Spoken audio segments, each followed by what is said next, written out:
Which of these stories will you be talking about tomorrow?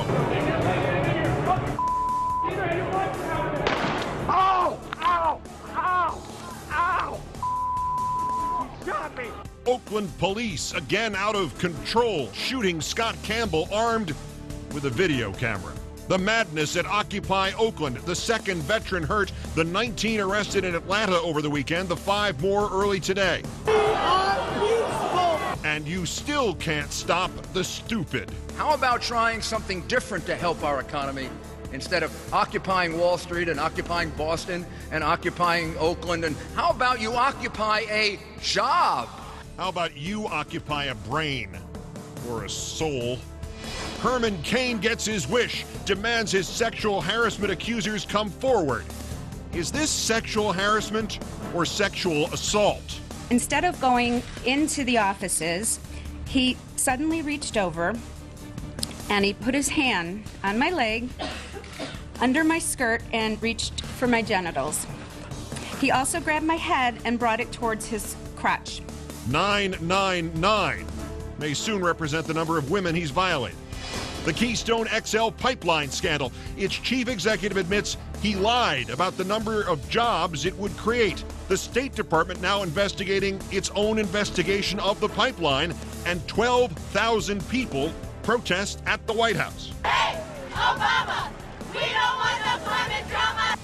Irony in Ohio. His bid to kill collective bargaining all but dead. Governor Kasich suddenly wants to bargain. Right now, he's asking us to do what he's trying to take away, our ability to negotiate. And with Herman Cain on the verge of being finished, the lunatic right wing has to attack his victim, Sharon Bialik, any way it can. Her name is Bialik. All that and more now on Countdown. You're just a glittering jewel of colossal ignorance.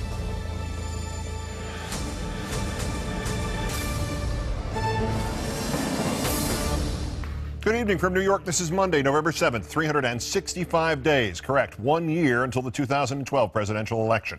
Today, Herman Cain's 4th accuser spoke publicly. Meanwhile, Cain himself still claiming the women, all of them, are lying. Sharon Bialik, a self-described Republican, alleging Cain groped her when she went to him after losing her job at the National Restaurant Association in the late 90s. This not only increases the number of alleged victims, but it could also increase the severity of the charges from harassment to assault. Our 5th story tonight, even as Cain vehemently denies the new allegations and bizarrely sticks to the insistence that he is the victim of anonymous charges, is his campaign over? Ms. Bialik, who is not anonymous, saying today she wants to give a voice to other women who might have been harassed by Cain, describing an incident in which she says she went to see him to ask for career advice and help, and then he brought her outside the headquarters of the National Restaurant Association. Instead of going into the offices, he suddenly reached over and he put his hand on my leg, under my skirt, and reached for my genitals. He also grabbed my head and brought it towards his crotch. I was very, very surprised and very shocked. I said, "What are you doing? You know I have a boyfriend. This isn't what I came here for." Mr. Cain said, "You want a job, right?" I asked him to stop, and he did. I asked him to take me back to my hotel, which he did. Ms. Bialik then calling on Mr. Cain to admit what happened. I want you, Mr. Cain, to come clean. Just admit what you did. Admit you were inappropriate to people. Mr. Cain, I implore you, make this right so that you and the country can move forward and focus on the real issues at hand. Her accusations are different from those made by the other women who all said harassment happened while they were working at the Restaurant Association. Still, a lawyer for one of those anonymous women telling the New York Times today that these new allegations fit the same pattern. Joel Bennett, who spoke last week on behalf of the accuser he represents, telling the New York Times today that Bialik's claims were, quote, very similar to the incident his client described, and that Bialik's story, quote, corroborates the claim. Meanwhile, Cain responding to the allegations in a statement saying, quote, activist celebrity lawyer Gloria Allred is bringing forth more false accusations against the character of Republican frontrunner Herman Cain. Mr. Cain has never harassed anyone. And then at 5:30 Eastern time this evening, 4 hours after the news conference, Cain's office sent an email to its supporters in which he feigned ignorance and seemed to completely ignore the events of the news conference. This was written. I had thousands of employees working for me. I can't even begin to recall how many conversations I had with people during that time, how much friendly banter might have taken place. And then acting as if Bialik had not gone public today, saying it's easy to make accusations when, by virtue of your anonymity, you don't have to be held accountable for the claims you're making. This after Cain's attempt this weekend to deflect attention from the increasing number of women coming forward with various allegations. Okay, if you all listen, if you all just listen for 30 seconds, I was going to do something that my staff told me not to do and try to respond, okay? What I'm saying is this. We are getting back on message in the story. Back on message. Read all of the other accounts. Read all of the other accounts where everything has been answered in the story. We're getting back on message. But the new allegations making it harder to stay on any kind of message, and Cain's rivals not missing the opportunity to call attention to them. John Huntsman speaking on one of the morning chat shows yesterday. Herman Cain, a person I've come to know as a decent man and a good candidate. And now it's been said over and over again, it's up to Herman Cain to get the information out and get it out in total. Ron Paul, meantime, seemingly jealous of all the attention Cain is now getting. I think the media has blown that way out of proportion. I mean, I think there are 1,000 stories out on that. And I think that dilutes the real debate because his views on foreign policy, for instance, are dramatically different than mine. One thing it overshadows, the harassment charges are not the only ones Cain is now facing. A watchdog group filing a written complaint today asking the IRS to investigate the allegations that Cain's chief of staff used $40,000 of funds from a tax-exempt nonprofit he founded, that would be Smoking Guy, to pay for private jets, other travel costs, and computers for the campaign. That nonprofit, called Prosperity USA, reportedly has its own ties to oil billionaire and conservative funder David Koch. Before today's news conference, the scandals had done little damage to Cain's popularity among supporters. According to a new NBC News Wall Street Journal poll, the majority of Republican voters saying they were not worried about the allegations, 54% not concerned at all. Again, this is before today's news. 15% just a little concerned.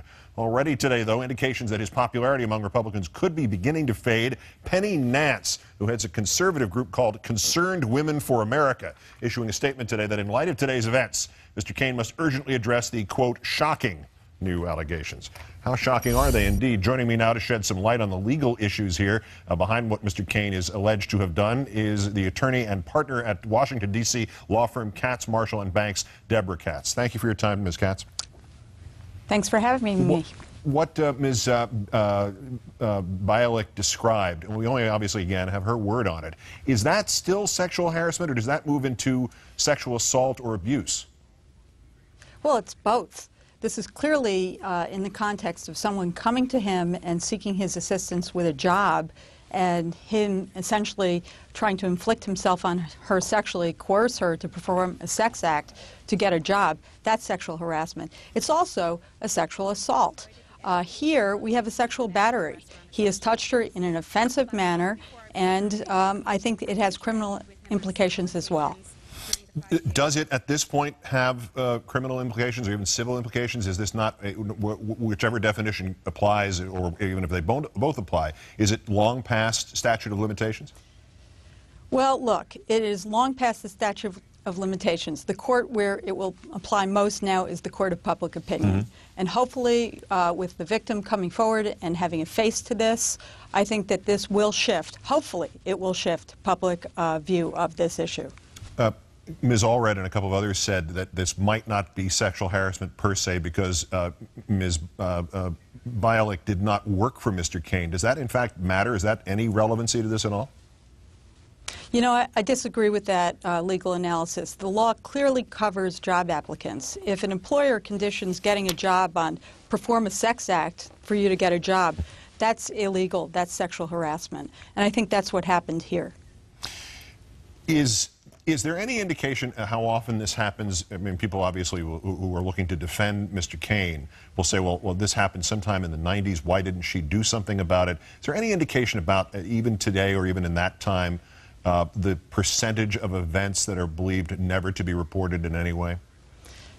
Yeah, I mean, the percentage is extremely high because people who come forward get pilloried, and you see this happening already with her today. It's a very brave act to come forward and give voice to the other women who have been too scared to come forward. The incidents of sexual harassment that get reported are really small compared to what happens every day in the workplace.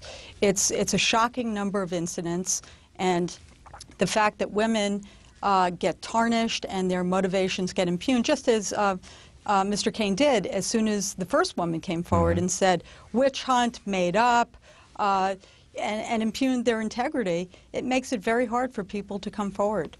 It's a brave act that this woman did so today. As to the other women, the other accusers who have the confidentiality agreements with the National Restaurant Association, why is it that Mr. Cain can comment on those cases but the accusers cannot? Well, I don't believe the accusers cannot. I think that he is ducking behind a confidentiality agreement. There is no confidentiality left. He's discussed from his perspective the allegations. He said nothing happened. If it happened, I said this. He said this is how much money they were given. That turned out to be false. I can see no confidentiality that is to be protected at this point. And were I to advise the women involved, I would tell them they have breached it on their end and you are free to talk. And I would encourage them to do so. Debra Katz of Katz, Marshall & Banks, great thanks for your insight. We appreciate it. Thanks for having me.